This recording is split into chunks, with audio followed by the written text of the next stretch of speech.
देखिए बात, स्वागत है आपका। आप देख रहे हैं India TV. CNX opinion poll Bengal की 42 सीटों का आंकड़ा क्या कहता है हम आपके सामने रख रहे हैं। और अभी तक 5 सीटें किसके खाते में जा रही हैं, कौन किस पर भारी पड़ रहा है, ये हमने आपको बताया। और स्कोर बोर्ड ये कहता है कि 3 सीट भारतीय जनता पार्टी जीत सकती है और 2 सीट अभी तक टीएमसी जीतती हुई नजर आ रही है। देखिए कृष्णानगर सीट की अगर हम बात करें, हमने आपसे डायमंड हार्बर की बात की, कांती की बात की, बशीरहाट की बात की, तमलुक की बात की। कृष्णानगर सीट जो कि महुआ मोइत्रा की सीट है, ये सीट भारतीय जनता पार्टी इस बार टीएमसी से छीन सकती है, क्योंकि यहां पर सीए का जो मुद्दा है वो काफी इफेक्ट डाल सकता है और इसीलिए ये सीट भारतीय जनता पार्टी के खाते में जा सकती है। क्या समीकरण इसके बन रहे हैं और क्यों ये सीट महुआ मोइत्रा से भारतीय जनता पार्टी छीन रही है, कैसे छीन रही है, आइए ये भी आपको समझाने की कोशिश करते हैं। दादा, मैं आपके पास आ रही हूं। क्या समीकरण कृष्णानगर का बन रहा है और क्या सीएए एक ऐसा बड़ा मुद्दा रहने वाला है जिससे बीजेपी यहां पर विनिंग भूमिका में आती हुई नजर आ रही है?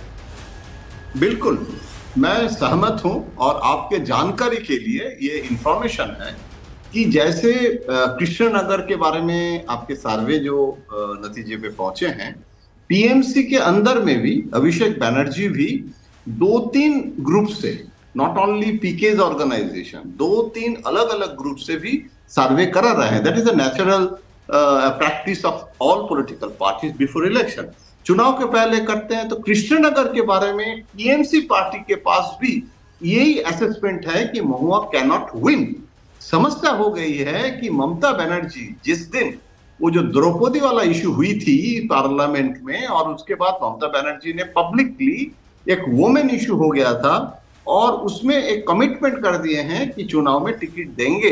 तो इसीलिए ये भी पार्टी के अंदर चर्चा चल रहा है कृष्णनगर के जगह दूसरे कोई सीट में महुआ को दूसरे सीट में ले जाने का भी एक प्रपोजल है, लेकिन ये पक्का है। और ये जो सिटीजनशिप वाला इशू है, ये Krishnanagar is a border district, border area of the Bangladesh. North Bengal भी बहुत बांग्लादेश बॉर्डर एरिया है। सिटीजनशिप एक्ट जैसे नॉट ओनली मथुआ कम्युनिटी, हर नॉर्थ बंगाल के जो बॉर्डर डिस्ट्रिक्ट है, कुछ बिहार, इसमें भी उसका असर हो रहा है। और सौरभ, इसमें एक पॉइंट बहुत इंपॉर्टेंट है, मैं मिस कर जाऊंगा, बोल रहा हूं। मुस्लिम पॉपुलेशन जैसे हम चर्चा कर रहे थे संदेश खाली में कॉन्सेंट्रेटेड है, पश्चिम बंगाल में, नॉर्थ बंगाल में और बहुत सारे जगह है जहां ये मुस्लिम वोट 30% जो है ये स्कैटर्ड है। एक कॉन्स्टिट्यूएंसी में 30% नहीं है, बहुत सारे कॉन्स्टिट्यूएंसी है जहां 10% है, 5% है।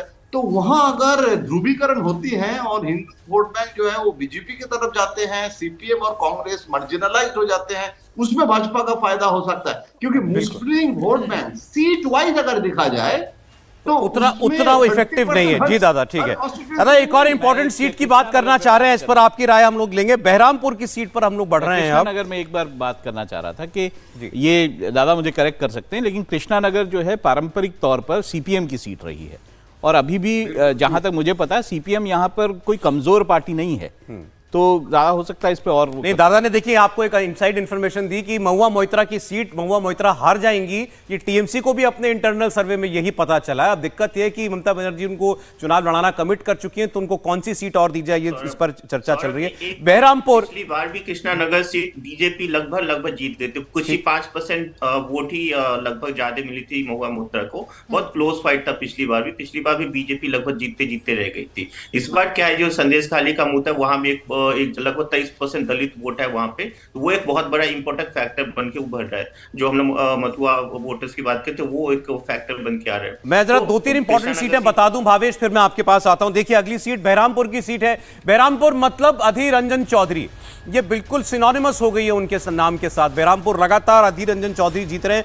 पिछले 25 साल से अधीर रंजन चौधरी यहां से सांसद हैं और उनके पॉलिटिकल करियर का पावर सेंटर यही बहरामपुर की सीट है। दबंग नेता माने जाते हैं, अपनी सीट अपने दम पर लड़ते और जीतते आए हैं वो। और हमारा ओपिनियन पोल ये कह रहा है कि बहरामपुर कांग्रेस पार्टी से और अधीर रंजन चौधरी से फिलहाल अभी भी ना तृणमूल कांग्रेस ना भाजपा, दोनों ही ये सीट जो है नहीं छीन पा रही हैं उनसे। और अगर यहां से अधीर रंजन चौधरी लड़ेंगे जो तय है, तो एक बार फिर यहां से वो सांसद बनेंगे। बंगाल में 2 सीटें हैं कांग्रेस पार्टी के पास, उसमें से एक बहरामपुर की सीट अधीर रंजन चौधरी की है, वो सीट उनके पास रहेगी। इस पर आगे बात होगी। आसनसोल की बात कर लेते हैं। ये आसनसोल भी स्टार सीट है क्योंकि यहां से सांसद हैं शत्रुघ्न सिन्हा। शत्रुघ्न सिन्हा दरअसल चुने गए थे उपचुनाव में। ओरिजिनली 2019 की जो ये सीट है, इस सीट पर आज प्राची आपके पीछे आसनसोल की ये सीट जो है, दरअसल ये सीट बाबुल सुप्रियो की सीट थी। जब बाबुल सुप्रियो बीजेपी के साथ थे, मंत्री भी बनाए गए थे, लेकिन उन्होंने जब टीएमसी ज्वाइन कर ली उसके बाद उन्होंने इस्तीफा दिया। उपचुनाव में शत्रुघ्न सिन्हा यहां से जीत गए। तो चर्चा ये चल रही है कि बीजेपी यहां से भोजपुरी सुपरस्टार पवन सिंह को टिकट दे सकती है। इसका मतलब वहां पर यूपी बिहार का एक की पॉपुलेशन अच्छी खासी होगी वहां पर। आसनसोल बिहार से लगती हुई सीमा है इसकी, और इसलिए यहां पर बिहार से आए वोटर्स की संख्या जो है वो ज्यादा है। अगली सीट प्राची, बिल्कुल अगली सीट की बात करें तो घाटल सीट है। ये घाटल सीट बीजेपी के पास स्टार पावर है तो तृणमूल के पास भी स्टार की कोई कमी नहीं है। घाटल से तृणमूल के टिकट पर दीपक अधिकारी देव लड़ सकते हैं, और दीपक अधिकारी देव की अगर आप बात करेंगे, देखिए यहां पर ये घाटल सीट आपको टीएमसी यहां पर लीड करती हुई नजर आ रही होगी, यानी ये सीट टीएमसी जीत सकती है, क्योंकि घाटल से तृणमूल के टिकट पर दीपक अधिकारी देव लड़ सकते हैं। दीपक अधिकारी देव बांग्ला के लोकप्रिय अभिनेता हैं और घाटल की सीट वो 2 बार जीत चुके हैं। ओपिनियन पोल ये कहता है कि तीसरी बार भी अपनी सीट जीत सकते हैं दीपक अधिकारी देव, यानी कि ये वाली सीट भी टीएमसी के लिहाज से अगर आप कहेंगे तो ये सेफ सीट है और यहां पर एक बार फिर से टीएमसी जीत सकती है। अगली सीट की अगर आप बात करेंगे तो अगली सीट हुगली की है। बीजेपी की लॉकेट चैटर्जी की ये सीट है और ये सीट भारतीय जनता पार्टी जीत लेगी, ओपिनियन पोल ये बता रहा है। लॉकेट चैटर्जी एग्रेसिव पॉलिटिक्स करती हैं। पहले वो बंगाल में बीजेपी कार्यकर्ताओं की राजनीतिक हत्या के मुद्दे पर सक्रिय थी और अभी इन दिनों आप उन्हें संदेश खाली पर भी उतने ही एग्रेसिवली बोलते हुए देख रहे होंगे। एग्रेसिवली वो ममता बनर्जी पर हमला भी बोलती है और ये सीट लॉकेट चैटर्जी अभी तक जीतती हुई नजर आ रही है ओपिनियन पोल के मुताबिक। एक एक सीट की बात कर लेते हैं जरा शॉर्ट में। बहरामपुर, माफ कीजिएगा, जी हाँ, बहरामपुर कांग्रेस पार्टी की अधीर रंजन चौधरी की सीट। ये तो ऐसी सीट है जहां पर बीजेपी भी चाहती होगी कि अधीर रंजन चौधरी जीत रहे ताकि बने रहे। बंगाल से भी मुस्लिम बहुल्य सीट है ये बहुत ज्यादा, टीएमसी के लिए, टीएमसी को लड़ाई लड़ने के लिए अधीर रंजन रहे भारतीय जनता पार्टी के लिए तो फायदेमंद होगा। और हुगली में जो बात की गई है लॉकेट चैटर्जी संदेश खाली में पूरी तरह से एग्रेसिव तरीके से आई और आपको ध्यान हो जब वो डेलीगेशन गया तो वो काफी पुलिस के साथ भी लड़ाई लड़ती हुई वहां पर दिखाई दी थी। राहुल जी देखिए, इसमें एक चीज़ मैं आपको बता दूं कि पिछली बार जो है लगभग 1 लाख वोटों से लॉकेट चैटर्जी यहाँ पे जीती थी और वहाँ पे एक और फैक्टर आपको ध्यान देना होगा, 1.5 लाख वोट जो है सीपीएम ने लिया था। तो ये फैक्टर्स वहाँ के सीट के बारे में हमें ध्यान रखने चाहिए। दादा, लेकिन बहरामपुर के बारे में भी बताइएगा अधीर रंजन चौधरी, और उसके अलावा मैं आपसे आसनसोल भी जानना चाहता हूँ। आसनसोल में अगर बीजेपी ने 2019 निकाल ली थी सीट, या इस बार भी बीजेपी, हम तो ये दिखा रहे हैं कि बीजेपी ही जीत रही है वहां से, मतलब शत्रुघ्न सिन्हा का वहां जाना कोई कमाल नहीं कर पाएगा टीएमसी के लिए? आसनसोल शत्रुघ्न सिन्हा, आप एकदम सही बोल रहे हैं, क्योंकि शत्रुघ्न सिन्हा जो है वो, देखिए आपको याद होगा एक समय ममता बनर्जी ने खुद वो जो बाहरी और ये जो इशू उठाया था, जो इंटरनल और एक्सटर्नल जो बार बार होते हैं, वो शत्रुघ्न सिन्हा को बाई इलेक्शन, क्योंकि उस समय आपको याद होगा शत्रुघ्न सिन्हा जब वो बाबुल सुप्रियो और ये सब हुआ था, उस समय शत्रुघ्न सिन्हा को बाई इलेक्शन में जिताने के समय भी ये सवाल उठा था और ममता बनर्जी वो बाहरी वाला इशू को न्यूट्रलाइज करने के लिए, और जो हम लोग जिसको कहते हैं कि एक non Bengali population of the metropolitan Bengal, उसमें वो कॉन्स्टिट्यूएंसी को एड्रेस करने का कोशिश किया। लेकिन शत्रुघ्न सिन्हा जितना फिल्म फेस्टिवल के लिए आते हैं और कभी धरना में जाके बैठ जाते हैं, उतना आसनसोल में उनके जो पकड़, वो इतना पकड़ नहीं है। और आसनसोल में जो हिंदी स्पीकिंग जो वोट बैंक, दादा एक सेकंड बस रोक रहा हूं आपको। ममता बनर्जी मुलाकात करने के लिए पहुंची है नरेंद्र मोदी से, तो प्रधानमंत्री से मिलने के लिए चीफ मिनिस्टर ममता बनर्जी अभी अभी राजभवन पहुंची है कोलकाता में। उसकी तस्वीरें आप ये देख रहे हैं। काश ये पता चल पाता इन दोनों नेताओं के बीच में बात क्या होती है, क्योंकि की बात है कि जब मीडिया के जरिए ये बात करते हैं तब तो केवल एक दूसरे को नहीं नेताओं के बीच में, नेताओं के बीच में जो पर्सनल इक्वेशन होती है वो ऐसी नहीं होती है। राजनीतिक इक्वेशन जो भी हो वो ठीक है। और वैसे भी दीदी के बाद प्रोटोकॉल की भी तो बात वहां से आया था, उसके बाद ममता बनर्जी ने आम भेजे उनके लिए, आम और शॉल ये बंगाल से आते रहते हैं। और अभी भी मुलाकात करके गई हैं ममता बनर्जी, दिल्ली में भी उन्होंने मुलाकात की थी। इस पे एक बार जरा जैन जी हमको बता सकते हैं, ममता बनर्जी और नरेंद्र मोदी की पर्सनल इक्वेशन कैसी है? बहुत अच्छा, क्योंकि नरेंद्र मोदी जी की तरफ से तो कभी वो बैरिता, पर्सनल बैरिता है ही नहीं। नरेंद्र मोदी जी तो केरला के चीफ मिनिस्टर के साथ आप देखिए स्टालिन के साथ जो नॉन बीजेपी चीफ मिनिस्टर को वीजा मिलता है वहां विदेश जाने के लिए, बीजेपी के चीफ मिनिस्टर के ऊपर वीजा मिलना बहुत कठिन होता है। तो उनके एक अप्रोच में मोदी जी के ये जो अप्रोच है ये ममता जी के लिए भी है, लेकिन ममता जी के जो तरफ से जो जैसे प्रोटोकॉल की बात कर रहे थे ना, वो एयरपोर्ट में नहीं जाते हैं, कोई जूनियर मिनिस्टर को भेजते थे, उनके जो अप्रोच में अभी एक बदल है, दैट इज मोर इंपॉर्टेंट। अभी ममता बनर्जी भी धीरे धीरे अपने आप को वो रिवॉल्व कर रहे हैं। लास्ट टाइम भी बहुत अच्छा मीटिंग हुई थी और डेलीगेशन जाने के बाद भी प्रधानमंत्री जी ने नई पार्लियामेंट के प्राइम मिनिस्टर के ऑफिस वो बोले हैं कि ममता दीदी आपको हम दिखाएंगे मेरे ऑफिस और पूरा। तो ये और जब पूछते हैं मोदी जी कि आप ये जो वेट रिड्यूस करते हैं, ट्रेडमिल अभी मत करो, ये ज्यादा ट्रेडमिल करने से तुम्हारे घुटना का प्रॉब्लम होगा, और वो हुई थी कुछ दिन पहले ऑपरेशन। तो इसीलिए एक पर्सनल लेवल में ममता बनर्जी भी अभी कोऑपरेटिव है। इसीलिए बीजेपी नहीं लेकिन सीपीएम और कांग्रेस एक सेटिंग का थ्योरी भी आजकल कलकत्ता आरोप लगाने हैं कि अभिषेक बनर्जी अरेस्ट हो जाएगा और इसीलिए डर के ममता बनर्जी ज्यादा सॉफ्टनेस दिखा रहे हैं। लेकिन मुझे वो इशू लगता नहीं है, क्योंकि पॉलिटिकली बीजेपी कभी पश्चिम बंगाल में टीएमसी के साथ कॉम्प्रोमाइज नहीं कर सकते हैं। ठीक है, आज मुलाकात होगी, मीडिया के सामने आएंगे तो पता चल जाएगा कि मुद्दा क्या है। पिछली बार तो पैसे को लेकर मुलाकात हुई थी और आरोप लगाए थे मिलने के बाद ममता बनर्जी ने कि हमें पैसे चाहिए और पैसे हमें केंद्र सरकार की तरफ से मिलते नहीं है, इसीलिए प्रधानमंत्री नरेंद्र मोदी से मुलाकात करने के लिए वो गई थी। आइए अगली सीटों की बात कर लेते हैं। पहले आसनसोल का आपको एक चीज बता दूं, ये बड़ी इंटरेस्टिंग सीट है। यहाँ पर 50% से ज्यादा लोग जो है हिंदी स्पीकिंग है। बिहार और झारखंड के लोग बहुत ज्यादा यहाँ पे हैं, शायद इसीलिए टीएमसी ने वहां पर जो है वो शत्रुघ्न सिन्हा को उतारा था। ठीक है, आइए अगली सीट की बात कर लेते हैं, दमदम की बात कर लेते हैं। दमदम सीट की अगर आप बात करेंगे तो ये तृणमूल नेता सौगत रॉय की सीट है, ये ग्रेटर कोलकाता रीजन की सीट है और यहाँ 98% शहरी मतदाता है। और देखिए इधर ये दमदम की सीट आप देख रहे हैं और यहाँ पर आप भगवा रंग की लाइट जलते हुए देख रहे होंगे, यानी कि ये जो सीट है ये बीजेपी जीत सकती है। सीट की अगर बात करें तो यहाँ 98% शहरी मतदाता है, मुस्लिम वोटर 8% है। ओपिनियन पोल के मुताबिक ये सीट इस बार ममता बनर्जी की पार्टी से भारतीय जनता पार्टी छीन सकती है, यानी कि ये बड़ा झटका होगा। सौगत रॉय इस वक्त बिल्कुल हो टीएमसी के बड़े नेता, अरे इस वक्त ग्रैंड ओल्ड मैन आप कह सकते हैं बंगाल की राजनीति। बिल्कुल हो सकता है क्योंकि पिछली बार 4.4% से ही ये सीट जो है उन्होंने, ये सीट बीजेपी को जाती दिख रही। दादा मैं आपको याद कराता हूं, जब पश्चिम बंगाल में 2 सीट वाजपेयी जी के समय मिला था, राहुल को तो याद होगा, Tapan Sikdar from Dumdum and Satyavrat Mukherjee late, अभी सत्यव्रत मुखर्जी, उनको अभी पद्म अवार्ड भी नरेंद्र मोदी जी ने दिया।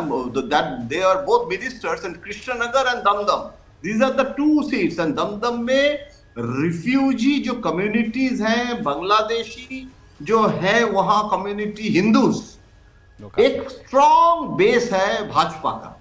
और सौगत राय को अभिषेक इसीलिए कहा था एज बार इश्यू में टिकट नहीं देना चाहिए, इवन राज्यसभा में भी लाने का प्रपोजल था।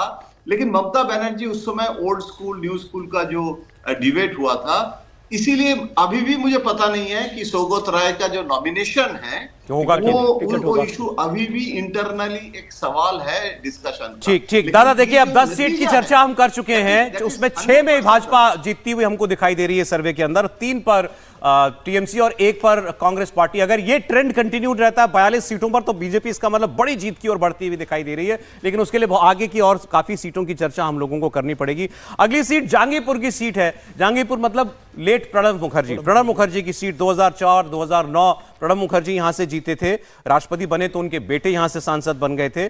14 में भी कांग्रेस पार्टी के पास सीट रही, लेकिन 2019 में तृणमूल कांग्रेस ने यहां पर मुस्लिम कैंडिडेट दिया था और कांग्रेस पार्टी से यह सीट जो है उन्होंने छीन ली थी। इस बार भी ये सीट टीएमसी के पास ही जाती हुई हमको दिखाई दे रही है। तो जहांगीरपुर सीट पर यानी प्रणब मुखर्जी की पारंपरिक सीट पर टीएमसी जो है वो चुनाव जीत सकती है एक बार फिर 2019 की तरीके से। तो अभी 11 सीटों का सर्वे देखिए आपके पास, 11 प्रोमिनेंट सीटों का सर्वे आ चुका है आपके पास, जिसमें 6 पर बीजेपी, 4 पर तृणमूल कांग्रेस और 1 पर कांग्रेस पार्टी जीतने की पोजीशन में हमें दिखाई दे रही है। आगे प्राची हम बात कर सकते हैं ग्रेटर कोलकाता रीजन की।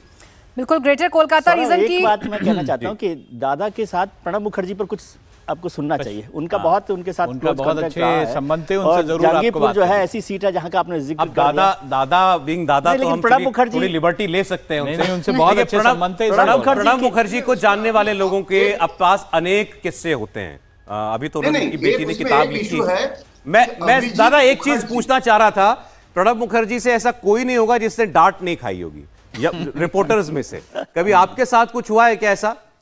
बहुत बार क्योंकि वो मुझे कहते थे कि Mrs Gandhi told me talk to Chavan. Then immediately he said that you are but a child of yesterday. It is YB Chavan, not SB Chavan. तुम तो SB Chavan में सोचते रहते हो, हम तो YB Chavan की बात करते हैं। एक बार बोला था सलमान खुर्शीद के बारे में, आपका स्टेट मिनिस्टर, मुझे उसका पिताजी मेरा कैबिनेट मिनिस्टर था, क्या सलमान का बात करते? तो ऑलवेज वो एक जिटरी कैरेक्टर था और वो हर समय वो जब भी हम कुछ पूछते थे कैबिनेट में क्या हुआ, वो कहते थे कि 62 में ऐसे हुआ था 60। मैंने कहा कि इवनिंग हो गया, अभी हमको लिखना है, अभी आप 62 67 में रहेंगे तो अभी हमको आज शाम के टाइम में तो अब आइए कैबिनेट में क्या हो। बोला ना वो ओथ ऑफ सीक्रेसी है, I cannot tell you what happened in the cabinet. तो वो एक ओल्ड स्कूल पॉलिटिशियन था और मोदी जी को बहुत पसंद करते थे, मोदी जी बहुत एडवाइस भी लेते थे। लेकिन अभी इस जंगीपुर सीट के बारे में बोल रहा हूं, अभिजीत मुखर्जी का एक्सपेक्टेशन था, he has joined TMC Congress छोड़ के, और वो सोचे थे कि जंगीपुर उनको सीट दिया जाएगा। और अधीर चौधरी से अभिजीत मुखर्जी का झगड़ा है, टीएमसी में आया। विदाउट द सपोर्ट ऑफ अधीर चौधरी प्रणब बाबू भी जीतना कठिन था, अधीर का इन्फ्लुएंस था वहां मुर्शिदाबाद में। तो इस समय अभिजीत को टिकट देने के लिए ममता बनर्जी तैयार नहीं है, क्योंकि जंगीपुर में ऑलरेडी इट्स ओन सीट और वो मुस्लिम फैक्टर है, तो वहां अभिजीत को टिकट मिलेगा नहीं और वो अभी दुखी आत्मा होकर बैठे। बिल्कुल। आइए ग्रेटर कोलकाता की बात कर लेते हैं। ग्रेटर कोलकाता रीजन में 4 सीटें हैं, जादवपुर, कोलकाता साउथ, कोलकाता नॉर्थ और हावड़ा। ये सीटें आपके सामने रख देते हैं। जादवपुर सीट की अगर आप बात करेंगे तो 2019 में तृणमूल की मिमी चक्रवर्ती यहां से जीती थी और यहां पर आप देखिए चारों सीटें आपके सामने हमने खोल दी हैं। ये पूरी सीटें यानी कि चारों की चारों सीटें ग्रेटर कोलकाता की ये टीएमसी के साथ जा रही हैं। जादवपुर की बात करेंगे तो मिमी चक्रवर्ती जीती थी। मिमी चक्रवर्ती एक्ट्रेस और सिंगर है। पिछले महीने ही 15 फरवरी को उन्होंने इस्तीफा दिया है। फिर भी जादवपुर की सीट तृणमूल के लिए कोई खतरा नहीं है। कोलकाता दक्षिण की अगर आप बात करेंगे तो ये हाई प्रोफाइल सीट है, ममता बनर्जी का अपना घर है। कोलकाता साउथ की सीट से 2019 के चुनाव में तृणमूल की माला रॉय जीती थी और ये दोनों ही सीटें कोई भी खतरा टीएमसी के लिए नहीं है। कोलकाता उत्तर की ऐड करें को समीर जी, हमें कहते हैं कि टीएमसी का बहुत मजबूत गढ़ है यहाँ पर। वहाँ से मेयर भी टीएमसी के, अगर कलकत्ता के मेयर की बात करेंगे तो टीएमसी के है और टीएमसी का बहुत स्ट्रांग होल्ड है यहाँ पर। और अभिषेक बनर्जी का भी बहुत स्ट्रांग यहाँ पर नेटवर्क है युवाओं के अंदर। तो इसीलिए मैं जिक्र कर रहा था सौरभ, जब आपने कहा कि बीजेपी जो है आगे चल रही है, लेकिन जब आप नॉर्थ बंगाल में आएंगे तो और ये कोलकाता का जितना सारा हिस्सा है वहां पर टीएमसी का बड़ा असर है। नहीं, अच्छा लोगों ये सोच रहे होंगे कि आमतौर पर हमारी ये ट्रेडिशनल थिंकिंग है, बीजेपी शहरों में अच्छा करती है, अर्बन सेंटर्स में अच्छा करती है, कोलकाता रीजन में लेकिन वो हमको बिल्कुल नहीं दिखाई दे रही है। वहां पर टीएमसी ऐसा देखिए, कोलकाता उत्तर में सुदीप बंदोपाध्याय मतलब वो इतनी बार चुनाव जीते हैं तो वो बड़े स्ट्रांग, मतलब ये पूरा का पूरा जो आप कह सकते हैं टीएमसी। भावेश, सौरभ जो कोलकाता रीजन की जो जैसे हम लोग बात कर रहे थे, बीजेपी यहाँ क्यों पीछे थी, उसका सबसे बड़ा रीजन है कोलकाता रीजन में एक सबसे बड़ा वोट फैक्टर होता है भद्र लोग, उसमें बीजेपी अपना अभी तक पैठ नहीं बना पाई है। वो एक मिडिल क्लास टिपिकल ब्राह्मण जो होते हैं उसका बहुत सारे फैक्टर को लेके उसको एक टारगेट करना बीजेपी अभी तक नहीं कर पाई। हाँ, दमदम में कुछ हद तक जरूर किया, दमदम में भी वो फैक्टर है जिसका आपने देखा कि दमदम में बीजेपी फिलहाल आगे है, लेकिन बाकी जो सीटें हैं उसमें बीजेपी जो भद्र लोग जो वोटर्स हैं उसको काउंटर नहीं कर पाई अभी तक, उसको लेके नहीं आ पाई, अपनी समझा नहीं पाए कि वो बीजेपी क्यों उनको चाहिए। तो वो एक फैक्ट है जिसकी वजह से कोलकाता में बीजेपी नहीं बना पाए। यहाँ कुछ एक और पॉकेट्स है, जैसे आप जाएंगे हावड़ा, जैसे हम लोग बात करें तो हावड़ा वगैरह में शायद बीजेपी कुछ वोट जो भद्रलोक वाला उनको लेने की कोशिश कर रही है और शायद सक्सेसफुल हो जाए आने वाले दिनों में कि हावड़ा वगैरह सीट भी निकाल ले, लेकिन फिलहाल बीजेपी यहाँ पे पिछड़ती हुई ये बहुत बड़ा फैक्ट है जिसकी वजह से बीजेपी यहाँ बहुत सक्सेस नहीं कर। जैन जी, ग्रेटर कोलकाता रीजन में क्यों पिछड़ती है भाजपा? नहीं, देखिए पश्चिम बंगाल में भाजपा का 2 प्रॉब्लम है।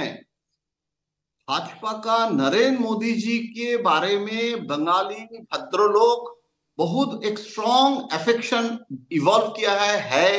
इवन जो मैंने कभी नहीं देखा राम मंदिर के इशू में जय श्री राम नारा बंगाली भद्रलोक, जब अमित शाह जी का रोड शो हो रहा था, मैंने देखा था, और वो बड़ा बाजार का हिंदी स्पीकिंग एरिया नहीं, तो एक इन्फ्लुएंस है। लेकिन ये जो अर्बन कलकत्ता है, वेरी स्नूटी पीपल, उसमें ना भाजपा का यहाँ कोई लोकल लीडर ऐसे नहीं है।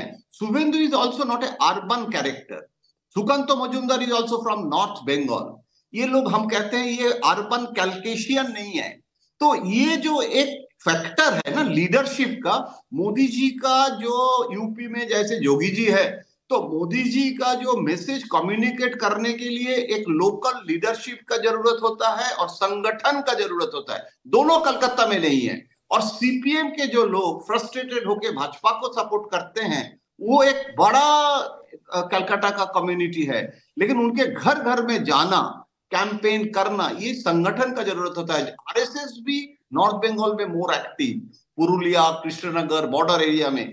प्रॉपर कलकत्ता में मोहन भागवत जी बार बार आ रहे हैं, सिविल इंटेलेक्चुअल, सिविल सोसाइटी के साथ मीटिंग कर रहे हैं, लेकिन लॉन्ग वे टू गो। अभी भी ममता बनर्जी का जो पकड़ है कलकत्ता में, ठीक है, वो बेसिकली कांग्रेस का था जो ना, वो ममता बनर्जी के पास अभी है। लेकिन दादा, भद्रलोक का और बीजेपी के टेम्परामेंट में फर्क आपको नहीं दिखाई देता? बिल्कुल है, क्योंकि यूपी में BJP and UP intelligentsia, Varanasi में हिंदू यूनिवर्सिटी का एक प्रोफेसर एंड कलकत्ता का प्रेसिडेंसी कॉलेज या जादवपुर यूनिवर्सिटी का प्रोफेसर, ये दोनों को कैरेक्टरिस्टिक्स ही अलग है। मैं मतलब दिल्ली में रहने के कारण मुझे वो समझ में आता है वो अंतर, और भाजपा को इसीलिए पश्चिम बंगाल मॉडल में उनको करना चाहिए। ठीक है, वो सिर्फ यूपी मॉडल अगर इंप्लीमेंट करने जाएंगे तो कोई फायदा नहीं चलेगा। अभी आपने नॉर्थ बंगाल की भी बात की, जहां से उनके स्टेट प्रेसिडेंट भी आते हैं बीजेपी की, तो 4 सीटें वहां की हैं, वहां देख लेते हैं। बीजेपी मजबूत है इस इलाके के अंदर। ये सीटें कूच बिहार, अलीपुरद्वार, जलपाईगुड़ी और दार्जिलिंग, ये सीटें हैं। और ये चारों सीटें, देखिए कोई आश्चर्य नहीं इसमें कि नॉर्थ बंगाल की चारों सीटें बीजेपी के पास जाती हुई हमको दिखाई दे रही हैं। कूच बिहार में निशीथ प्रामाणिक सांसद हैं, मंत्री हैं, राजवंशी समुदाय से आते हैं। अलीपुरद्वार में संघ का बहुत काम है यहाँ पर, 19 के चुनाव में बीजेपी के जॉन बारला यहाँ से जीते थे। जलपाईगुड़ी और दार्जिलिंग आपको बताएंगी प्राची। बिल्कुल, जलपाईगुड़ी की बात करें तो बीजेपी के जयंत कुमार रॉय ने 1,84,000 वोटों से इसे जीता था। और अगर आप दार्जिलिंग की बात करेंगे तो नॉर्थ बंगाल की प्रतिनिधि सीट है, यहां से बीजेपी के राजू बिस्ता सांसद हैं और यहां 17% दलित, 20% आदिवासी और 15% मुस्लिम वोटर हैं। लेकिन ये चारों सीटें, जैसा 19 में यहां भगवा की आंधी चली थी, ऐसा ही 24 में भी हो सकता है, यानी कि इन चुनावों में हो सकता है। और ये चारों की चारों सीटें भारतीय जनता पार्टी के खाते में जा सकती हैं। उत्तर बंगाल में 8 सीटें आती है लोकसभा की। 2014 में भारतीय जनता पार्टी सिर्फ दार्जिलिंग की सीट जीती थी, बाकी सारी सीटें हारी थी 2014 में। लेकिन सभी सीटों पर भारतीय जनता पार्टी 2014 में दूसरे नंबर पर रही थी। 2019 में भारतीय जनता पार्टी ने ऐसे 8 में से 7 सीटें जीती है। सिर्फ एक मालदा दक्षिण की एक सीट है जो भारतीय जनता पार्टी जीत नहीं पाई थी, बाकी सारी सीटें उत्तर बंगाल की भारतीय जनता पार्टी जीती थी।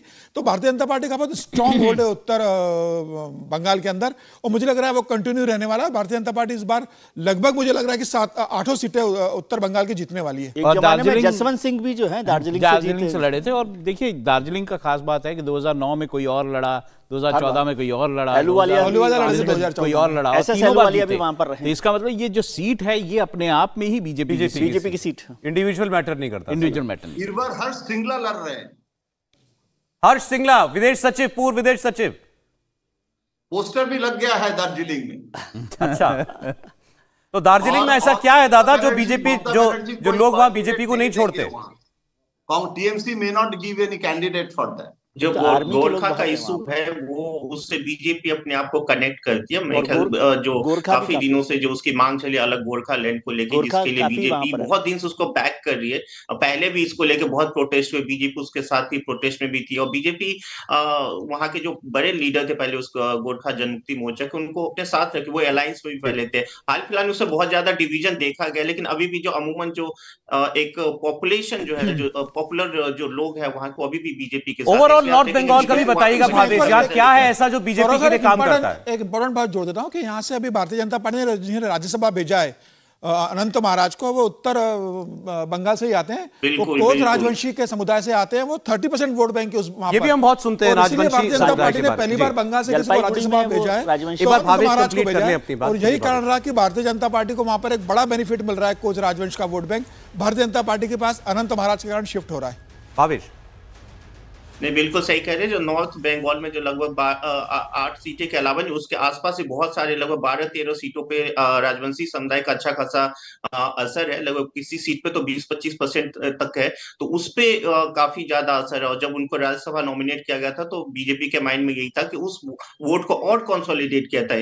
2014 से ही वहां पे देखा जा रहा था कि राजवंशी समुदाय बीजेपी की तरफ है, और वो 2019 में बहुत ज्यादा कंसोलिडेट हुआ था, और फर्दर अभी और ज्यादा कंसोलिडेशन होने की संभावना। इसलिए आप देखेंगे नॉर्थ बंगाल में जितनी भी सीटें हैं बीजेपी यहां जीत रही है, और संभव है कि इसका जो दायरा है और ज्यादा जहां मैं बता देता हूं, जैसा अभी आप लोगों को आपने चर्चा में सुना, 2019 में नॉर्थ बंगाल की 8 सीटों में से 7 भाजपा ने जीती थी, 1 कांग्रेस पार्टी ने जीती थी। मैंने 4 सीटें आपको बता दी हैं, अगली 4 सीटें भी आपके सामने दिखा देते हैं। रायगंज, बालूरघाट, मालदा उत्तर, मालदा दक्षिण। आप देखेंगे यहां बीजेपी को नुकसान हो रहा है 1 सीट का, यानी नॉर्थ बंगाल में अपने बैस्टियन में जहां बीजेपी बहुत मजबूत है, वहां पर 1 सीट का नुकसान उसको हो रहा है। ये मालदा उत्तर की सीट है जहां से भारतीय जनता पार्टी 19 में जीती थी। ये सीट इस बार टीएमसी जो है जीत जाएगी, ऐसा हमें लगता है। 75,000 बीजेपी की जीत का मार्जिन था, इस बार ये सीट टीएमसी निकालती हुई दिखाई दे रही है, और टीएमसी कांग्रेस से भी उसकी 1 सीट छीन रही है। मालदा दक्षिण की सीट कांग्रेस से छीन रही है तृणमूल कांग्रेस। तो यहां एक कमबैक टीएमसी को आपका होता हुआ दिखाई दे रहा है। लेकिन ओवरऑल अगर आप नॉर्थ बंगाल में बात करेंगे तो बीजेपी को 1 सीट का नुकसान और टीएमसी को 2 सीट का फायदा। देखिए बालूरघाट में मैं चाहूंगा दादा उसकी बात करें, क्योंकि वहां पर जो सुकांता मजूमदार हैं वो बहुत कम वोटों से पिछली बार जीते थे। अब इस बार क्या होगा ये शायद वो ज्यादा बेहतर बता पाए। दादा नॉर्थ बंगाल में नुकसान उठाना पड़ रहा है बीजेपी को, और बालूरघाट खास तौर से नॉर्थ बंगाल में 2021 के चुनाव के बाद 2019 में बहुत अच्छा हुआ था भाजपा। 2021 के बाद भी ममता बनर्जी रियलाइज किए हैं कि वो नॉर्थ बंगाल में कैसे वो बेस में नुकसान हो रहा है। और ममता बनर्जी को भी आपको तो ये तो मानना पड़ेगा कि जैसे जैसे अमित शाह जी हैं ऑपरेशनल मैन, ममता बनर्जी के साथ भी आप अखिलेश या राहुल गांधी, इनकी जो स्टाइल ऑफ फंक्शनिंग, ये ममता बनर्जी भी 24/7 पॉलिटिक्स करते हैं, बहुत स्मार्ट पॉलिटिशियन आप कह सकते हैं। और नॉर्थ बंगाल में लास्ट 6 महीने में जितने बार विजिट किए हैं, सुकांत मजूमदार का प्रॉब्लम क्या हुआ, वो तो पार्टी के प्रेसिडेंट है। अभी सिर्फ बालूरघाट का प्रेसिडेंट नहीं है, सुकांत मजूमदार का और एक स्ट्रेंथ, उनका वीकनेस है कि ही इज बेसिकली जो हम लोग भद्रलोक कहते हैं, प्रोफेसर है, और वो भी बायोलॉजी साइंस का। और उनके वो जो जैसे दिलीप घोष थे ना, बहुत कॉम्बैटिटिव, और ये उनकी जो स्पीच है उसमें एग्रेसिव, जैसे शुभेंदु ऐसे नहीं है। तो basically he is a good human being. आजकल पॉलिटिक्स में वो अपना पकड़ रखने के लिए जो वो साम दाम दंड भेद का वाला जो इश्यूज है उसमें सुकांतो का प्रॉब्लम है। और उसी जगह ममता बनर्जी के टीएमसी के आप कह सकते हैं कि उसमें लुम्पेन एलिमेंट्स हैं, आप कह सकते हैं कि उसमें बहुत सारे जो अनफेयर एक्टिविटीज हैं, लेकिन इलेक्टोरल मैनेजमेंट बहुत सारे इश्यूज के ऊपर डिपेंड करता है जिसमें सुकांतो का वीकनेस है। तो इसीलिए ये भी एक चर्चा है कि he is a party president, उसको बालूरघाट से चुनाव ना लड़ा के उनको और कोई मतलब उसको पूरी स्टेट में कैंपेन में लगा के बाद में सोचा जाएगा उनको कैसे क्या किया जाएगा। लेकिन एग्जैक्टली क्या बीजेपी करेगा वो तो आपका पार्टी का डिसीजन। लेकिन नॉर्थ बंगाल में एक और वीक सीट है। राइट, नॉर्थ बंगाल में एक और भी इशू है जिसके कारण बीजेपी को फायदा होता है, वो ये है कि इन्फिल्ट्रेशन वहां पे बांग्लादेशी वहां पे जिस तरह से बसे हैं उसका विरोध बहुत ज्यादा है, तो वो भी शायद बीजेपी के फेवर में जाता है। बिल्कुल बिल्कुल। वो शीतलकुची में इंसिडेंट हो गया था ना, याद है ना क्या हुआ था उस समय। देखिए ओवरऑल जो आपको टैली बता रही है अभी तक, जो जितना सर्वे हमने आपके सामने रखा है, तो कुल मिलाकर के अभी तक सर्वे आपके सामने 23 सीटों का, और 23 में से 12 भाजपा और तृणमूल कांग्रेस को 10 सीटें जाती हुई दिखाई दे रही हैं, एक कांग्रेस पार्टी को। तो लेकिन आपको यहां जो बीजेपी की लीड दिखाई दे रही है मेजरली नॉर्थ बंगाल की सीटें, क्योंकि अभी हमने 8 सीटें खोली हैं जिनमें से 6 बीजेपी जीत रही है, उसकी वजह से ये लीड आपको ज्यादा दिखाई दे रही है। लेकिन क्या बाकी के हिस्सों में जहां वो इतनी मजबूत नहीं है जितनी नॉर्थ में है, क्या बीजेपी इस बार कोई कमाल करेगी, और क्या इस बार हम अभी नंबर की बात नहीं करते क्योंकि वो तो जब पूरा सर्वे खुलेगा तब आपको पता चलेगा। क्या टीएमसी से ऊपर रह सकती है भाजपा?